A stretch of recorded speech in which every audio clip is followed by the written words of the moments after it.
and I'm loading up all my hanging baskets and planters to take them home for my yard. I look forward to it every year because it goes from kind of blah to instant color, which is pretty exciting. Victor's along and he's already loaded up my hanging baskets for me, and we're gonna get the rest of my plants loaded up and take them home.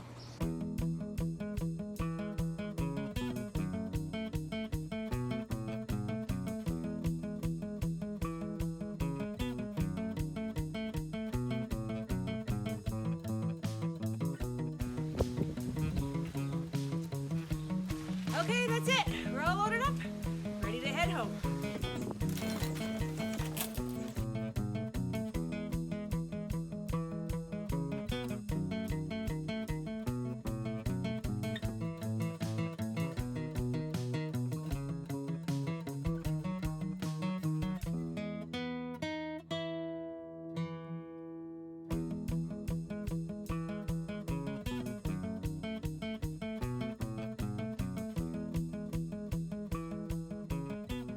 So it never seems to fail that pretty much as soon as I bring all my plants home for the season, we have a frost warning. Yay. So all of my tender plants just came out of the greenhouse, and I'm gonna try my best to protect them tonight just by tucking them in close to my house. So I'll just flip this around and show you what I'm doing here. This is our south-facing patio, and what I've done is my hanging baskets, particularly these guys here that have the sweet potato vine, I'm just gonna tuck them in right as close to the house as I can. They're getting some nice warm sunshine this afternoon. Basically what I'm really trying to protect them from, and my ferns, etc., is the crazy cold wind today. The wind is just so brutal, and so I'm just trying to tuck everything in. I've got a couple more things tucked away over here. Again, sweet potato vine, I just know they will not take that cold wind we've got going on today. So I've got them tucked away, trying to protect them from as much wind as possible. I'm just going to take you for a little walk, show you a few of the things in the yard. Got some perennials coming into flower. My allium looks so pretty. Chives are flowering up here. And these are my front hanging baskets. So I have always two versions of my hanging baskets because my porches have very different amounts of sunshine on them. So these are my petunia baskets that go at the front, and you'll see they match the petunias in the flower beds. And hopefully this cold weather isn't too hard on them. Honestly, of all the annuals, petunias are probably one of the most hardy. It's one of the things at the greenhouse that gets shoved out into the cold houses sooner rather than later, because we know that they can tolerate some cold weather. So I actually planted this flower bed behind me, oh gosh, I don't know, last weekend, I guess it must have been. And these petunias, they look like bubblegum pink Vista petunias, but they're actually a different series that we're trialing this year called Jura Blooms. So I brought some home, put them in my front flower bed just to kind of see what they do. Because the petunias in the bed over there, hold on, let me see if I can take you over there. There we go. Those petunias, hey Rosie, those petunias are Vista petunias, and these are Jura Bloom petunias. So they're different, and I kind of planted them close together on purpose so I can see what they do that's different. But let's just take a little walk around. Actually, I'm gonna flip the camera and show you this flower bed behind me. One sec. So I'm trying something a little different this year. You can see at the back of this flower bed back in there, those are my canna lilies that I planted. I'm kind of excited about that. Those are the ones that I harvested last fall. If you watched my video about saving canna bulbs, I harvested them last fall, stored them in my basement, and then I planted them in the greenhouse probably early March. And this is what they're looking like already. So those are exciting. This down here in the middle, that's an elephant ear that is made for sun. So I planted him in this front flower bed because I want to see what he does. And then, like I mentioned before, my Jura Bloom petunias. Now I can see that my Diplodenia here is starting to really fill out, which is very exciting. I'm glad for that. But let's just take another little walk around the yard. So mixed in with my perennial beds, I tend to put containers because perennials just don't flower all the time. And so I like to mix it in with some annuals that are going to flower. So I'll just flip this around here and show you what I mean. So because perennial beds don't flower all summer long, I like to mix in some pots of annuals so I keep color out here all the time. So I have a blue pottery theme going on. This is the post that Juliet used to sit on, but unfortunately she had a rather unfortunate winter and her head exploded. Which was very sad because I really liked that planter. But anyway, I've replaced her with this piece of blue pottery, and I've got kind of a blue pot theme going on out here. My birdhouse got put up last weekend, so that's exciting. Very excited about that. And then as we get over here to the gazebo where the hammock is, it's not up today because it's just too windy. I've got another elephant ear back here in a big pot. He might get pulled out a little bit, but he's gonna start back there. I've got a couple more blue pots out here. So you remember I had these blue pots last season that I put Iconia begonias in. They're fantastic. And then I got a little baby sister to them over here. And I think that's just gonna be so pretty. The name of that plant has dropped out of my head. I have to think about it. Oh my goodness. I want to call it a calathea. I think it is. Yes, it's a calathea. So that's a really pretty, oh my goodness, that's embarrassing. Lovely, lovely leaves. Love the colors in there. And then this pot of coleus is going to get moved. I want it kind of out in this area, but my hydrangea bush in front here is going to get really big, so that pot's going to have to come out or you're not even going to see it. But yeah, that's kind of where I'm at with the flower beds. Got a bit more work to do. Got to get, my chickens would quit throwing the mulch on the lawn. It would be a little bit easier.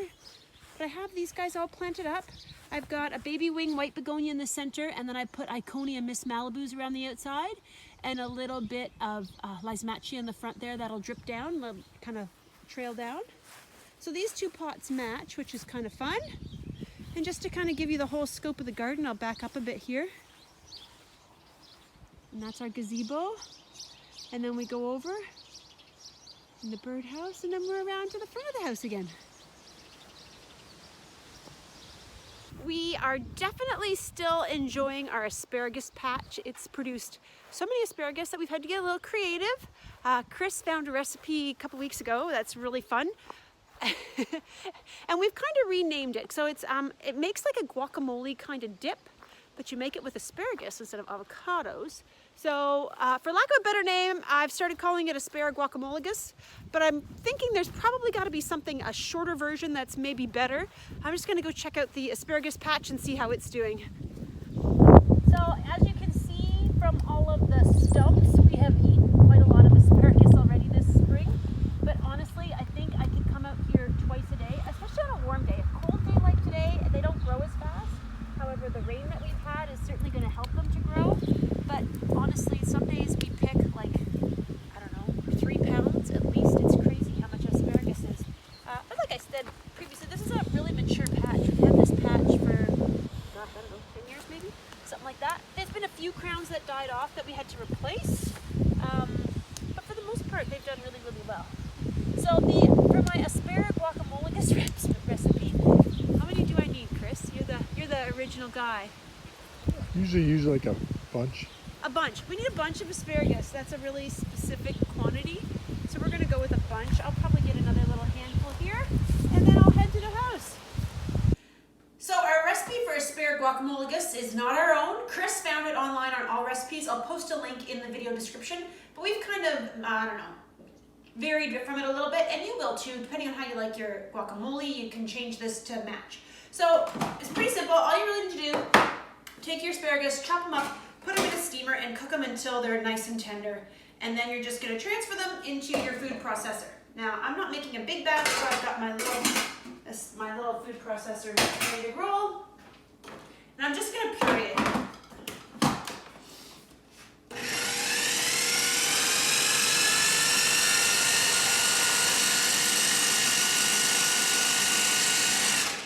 Make sure there's no big chunks in there because it's not nice on your chips. But yeah, that looks great. Now it is quite hot, so you could cool it at this point, or if you want, you can add the rest of the ingredients and cool it, but you're definitely going to want to cool it before you eat it. So I'm just going to take my asparagus, put it in this lovely bowl.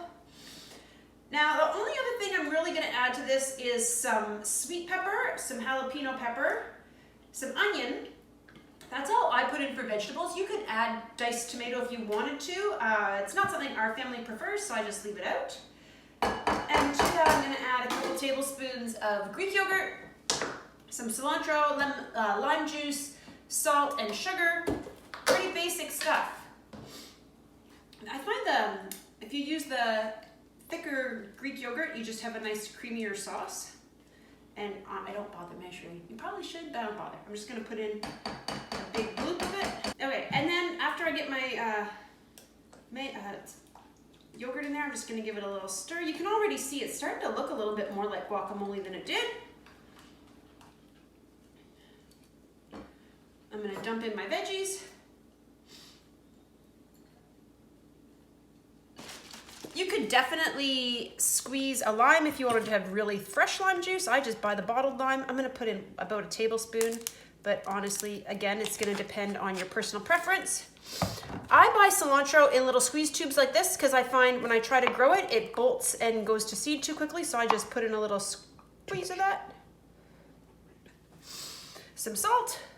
Oh, my salt shaker's almost empty. We might have to get a little more. I'll try that once. And a little bit of sugar.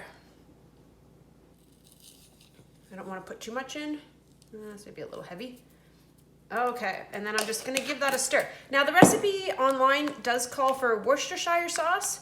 However, there's gluten in Worcestershire sauce, and one of our daughters has celiac disease, so I don't ever bother to put it in. I'm sure it would change the flavor, and it might be what you prefer. But there you go. That's Asparaguacamolagus. So very simple, not hard to make, much fewer calories, I would imagine, than the avocado version, simply because avocados are really fatty, and it's really delicious. Now, I find it tastes better if you let it sit a little while, probably 6 hours anyways, just to kind of let the flavors go through it. Really good on day 2, and it doesn't turn brown like guacamole does, so that's a definite win. And for us, when we've got so much asparagus in our patch, it's a great way to use up all that asparagus. So there you go. That's my little what we're up to this week. I hope you have a great week, and thanks for watching.